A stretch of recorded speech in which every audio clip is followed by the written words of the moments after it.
Hi കൂട്ടുകാരെ, എല്ലാവർക്കും നമ്മുടെ പുതിയ വീഡിയോയിലേക്ക് സ്വാഗതം. എല്ലാവരും സുഖമായിട്ടിരിക്കുന്നു, സന്തോഷമായിട്ടിരിക്കുന്നു വിശ്വസിക്കുന്നു. യു കെയിലെ ചില ലേറ്റസ്റ്റ് അപ്ഡേറ്റാണ് നമ്മളിന്ന് വീഡിയോയിൽ പറയാനായിട്ട് പോകുന്നത്. ലേറ്റസ്റ്റ് അപ്ഡേറ്റ് എന്ന് പറഞ്ഞാൽ പറയാനായിട്ടുള്ളത് ഏറ്റവും പ്രധാനപ്പെട്ട കാര്യം എന്ന് പറഞ്ഞാൽ ഇവിടുത്തെ ഉള്ള വിലക്കയറ്റമാണ്. വിലക്കയറ്റം കൂടിക്കൊണ്ടിരിക്കുന്നു അല്ലെങ്കിൽ കൂട്ടാൻ പോകുന്നു എന്നുള്ളതാണ് ഏറ്റവും ലേറ്റസ്റ്റ് ആയിട്ടുള്ള അപ്ഡേറ്റ്. അതായത് നമുക്കിപ്പോൾ സാധനം മേടിക്കുമ്പോൾ നമുക്ക് മനസ്സിലാവും, ഒരു 2 വർഷത്തെ വെച്ച് കമ്പയർ ചെയ്യുമ്പോൾ ഇപ്പോൾ എത്രത്തോളമാണ് ഇപ്പോൾ ഒരു മുട്ടയിൽ പോലും വന്നിരിക്കുന്ന മാറ്റം എന്നുള്ളത്. അങ്ങനെ ഓരോ സാധനങ്ങളും വന്നിരിക്കുന്ന മാറ്റം വളരെ രീതിയിൽ കൂടിക്കൊണ്ടിരിക്കുന്നതാണ്. അത് കൂട്ടാനായിട്ട് പോകുന്നു എന്നുള്ളതാണ് ഏറ്റവും പ്രധാനപ്പെട്ട വാർത്തയായിട്ട് പുറത്തു വന്നുകൊണ്ടിരിക്കുന്നത്. അതുപോലെ തന്നെ ഇവിടെയുള്ള വീടുകളുടെ റെൻറ്റ് അത് 5% ആയിട്ട് കൂട്ടാനായിട്ട് പോകുന്നുള്ള വാർത്തകൾ പുറത്തു വരുന്നു. വീടിൻ്റെ വില കൂട്ടാനായിട്ട് പോകുന്നുള്ള വാർത്തകളും പുറത്തു വരുന്നുണ്ട്. അതുപോലെ തന്നെ നമുക്കറിയാം ഇനിയിപ്പോൾ വിൻ്റർ സീസൺ വരാൻ പോകണം. ആ ഒരു സമയത്ത് തന്നെ ഇലക്ട്രിസിറ്റിയുടെ റേറ്റ് അത് കൂട്ടാനായിട്ട് പോകുന്നു എന്നുള്ള വാർത്തകളും വരുന്നു. അത് എത്ര പേഴ്സൻ്റാണെന്ന് നമുക്കറിയില്ല. അതും കൂട്ടാനായിട്ട് പോകുന്നു എന്നുള്ളതാണ് പറഞ്ഞു വരുന്നത്. കമ്പയർ ചെയ്യുമ്പോൾ മറ്റു വർഷങ്ങളെക്കാളും കൂടുതലായിട്ടും കൂട്ടാനായിട്ട് പോകുന്നുള്ള വാർത്തകളും പുറത്ത് വരുന്നുണ്ട്. കാരണം ആ ഒരു സമയത്ത് നമുക്ക് കൂടുതലായിട്ടും കറണ്ട് ചിലവാണ്. കാരണം ഹീറ്ററും മറ്റും ഉപയോഗം കൂടുതൽ ഈ ഒരു തണുപ്പ് സമയത്താണ്. അപ്പോൾ അതിൻ്റെ റേറ്റും കൂട്ടാനായിട്ട് പോകുന്നുള്ള വാർത്തകളും പുറത്ത് വരുന്നുണ്ട്. സാധനങ്ങളുടെ വിലയെല്ലാം ഒരു 2-3 വർഷത്തെ വെച്ച് കമ്പയർ ചെയ്ത് കഴിയുമ്പോൾ വളരെ രീതിയിൽ കൂട്ടിയിരിക്കുന്ന ഒരു അവസ്ഥയാണ് ഇപ്പോൾ കണ്ടുകൊണ്ടിരിക്കുന്നത്.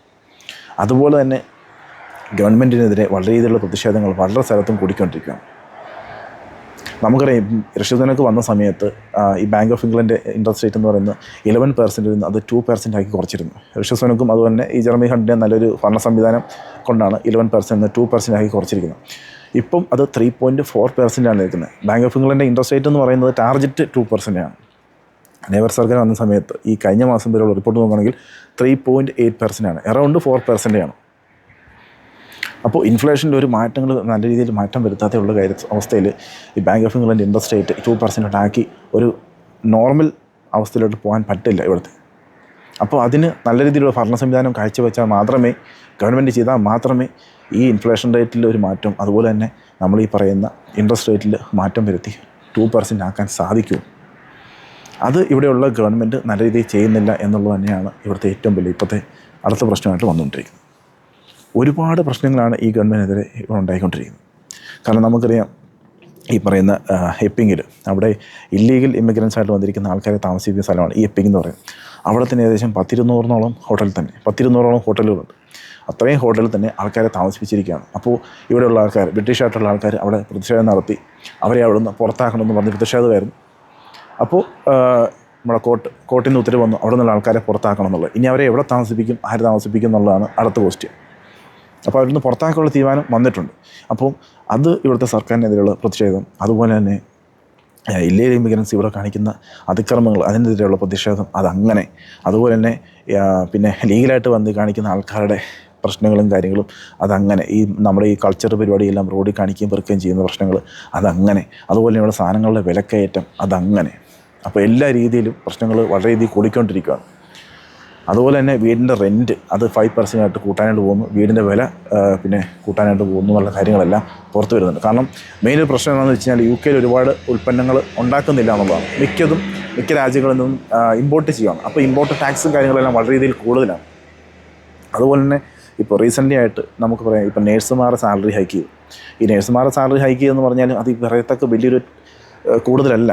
കാരണം ടാക്സ് കോഡിൽ വലിയൊരു മാറ്റം വരുത്താത്തതുകൊണ്ട് അതിനകത്ത് വലിയ സാലറി ഹൈക്കെന്ന് നമുക്ക് പറയാനായിട്ട് പറ്റത്തില്ല. പേരിനൊരു ഹൈക്കെന്ന് മാത്രമേ പറയാനായിട്ട് പറ്റുള്ളൂ. കമ്പയർ ചെയ്യുമ്പോൾ ചിലവ് വെച്ച് കമ്പയർ ചെയ്യുമ്പോൾ അതൊരു സാലറി ഹൈക്കായിട്ട് നമുക്ക് പറയാനേ സാധിക്കില്ല. ഏകദേശം 1 പൗണ്ട് 10 പെൻസ്, 1 പൗണ്ട് 20 പെൻസൊക്കെ മാക്സിമം കൂടിയിരിക്കുന്നതെന്ന് പറയാം, ഡിപ്പെൻഡ് ഓൺ എക്സ്പീരിയൻസ്. അതല്ലാതെ വലിയൊരു മാറ്റം അതിനകത്തില്ല.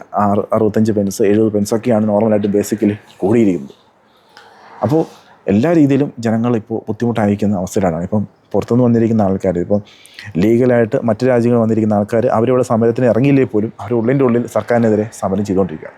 ഒരുപാട് നേഴ്സുമാർ ഇവിടുന്ന് പുറത്തു പോയിരിക്കുന്നുള്ള വാർത്തകളും വന്നിട്ടുണ്ട്, ഓസ്ട്രേലിയ, ന്യൂസിലാൻഡ്, കാനഡയ്ക്ക് വേണ്ടി. കാരണം ഇവിടെ വംശാക്രമണം വളരെ രീതിയിൽ കൂടിക്കൊണ്ടിരിക്കുന്നു. അതുപോലെ തന്നെ സാധനങ്ങളുടെ വില അത് വളരെ രീതിയിൽ കൂടിക്കൊണ്ടിരിക്കുന്നു. അതനുസരിച്ചുള്ള ഇൻകം കുറഞ്ഞുകൊണ്ടിരിക്കുന്നു. അപ്പം നേഴ്സുമാർ ഇതിനേക്കാളും ബെറ്ററുള്ള സ്ഥലത്തോട്ട് അവർ പോകും എന്ന് പറഞ്ഞ് യു കെയിലുള്ള നേഴ്സുമാരെല്ലാം പോകും എന്നുള്ളതല്ല ഞാൻ പറഞ്ഞ്. ഒത്തിരി ആൾക്കാർക്ക് ഇത് ബുദ്ധിമുട്ടായിട്ട് ഭവിക്കുന്നുണ്ട്. അങ്ങനെ ഉള്ളതുകൊണ്ട് ഒത്തിരി ആൾക്കാർ ഇവിടുന്ന് പോയിരിക്കുന്നു. ഇനിയും ഒരുപാട് പേര് പോകും എന്നുള്ള വാർത്തകളൊക്കെയാണ് പുറത്തു വരുന്നത്. അപ്പോൾ എന്തായാലും ഇതിനൊക്കെ ഒരു മാറ്റം ഉണ്ടാകണം എന്നുള്ളത് തന്നെയാണ് നമ്മൾ ആഗ്രഹിക്കുന്നത്. കാരണം ഈ രീതിയിൽ മുൻപോട്ട് പോയി കഴിഞ്ഞാൽ വളരെ ബുദ്ധിമുട്ടായിരിക്കും. കാരണം ഇവർ വന്നപ്പോൾ സമയത്ത് പറഞ്ഞിരിക്കുന്ന കാര്യങ്ങളൊന്നുമല്ല ഇപ്പം ചെയ്തുകൊണ്ടിരിക്കുന്നത്. ഇവരങ്ങനെ ചെയ്യും, അതുപോലെ മറ്റേ ചെയ്യും, മറിച്ച് ചെയ്യും, ഒരുപാട് കാര്യങ്ങൾ പറഞ്ഞിട്ടുണ്ടായിരുന്നു. അതൊന്നും ഇവരിപ്പോൾ അവരുടെ മാനിഫെസ്റ്റോയിലെ കാര്യങ്ങളൊന്നും ഇതുമായിട്ട് യാതൊരു ബന്ധമില്ലാത്ത ലെവലാണ് പോയിക്കൊണ്ടിരിക്കുന്നത്. എല്ലാം ഇല്ലീഗൽ ഇമിഗ്രൻസിന് സപ്പോർട്ട് ചെയ്തിട്ടുള്ള കാര്യങ്ങളാണ് ചെയ്തുകൊണ്ടിരിക്കുന്നത്. അപ്പോൾ അങ്ങനെയുള്ളത് കൊണ്ട് ഈ ഗവൺമെൻറ് എത്രയും പെട്ടെന്ന് പുറത്താകും എന്നുള്ള കാര്യത്തിൽ യാതൊരു സംശയവുമില്ല. ഇനി അടുത്തത് റിഫോം പാർട്ടി ആയിരിക്കും വരുന്നുള്ള കാര്യത്തിലും സംശയമില്ല. ഏകദേശം 95% റിഫോം പാർട്ടി തന്നെയായിരിക്കും വരുന്നതെന്നുള്ള കാര്യത്തിൽ സംശയമൊന്നുമില്ല. പക്ഷേ റിഫോം പാർട്ടി വന്ന ശേഷവും എന്താണ് ചെയ്യാൻ പോകുന്നത് നമുക്കറിയില്ല. ചിലപ്പോൾ PR ഇല്ലാത്ത ആൾക്കാർ ചിലപ്പോൾ PR എടുത്ത് കളയാം, അതുപോലെ തന്നെ ടാക്സസ് ചിലപ്പോൾ അവർ കൂട്ടാം, ഒന്നും പറയാൻ പറ്റത്തില്ല.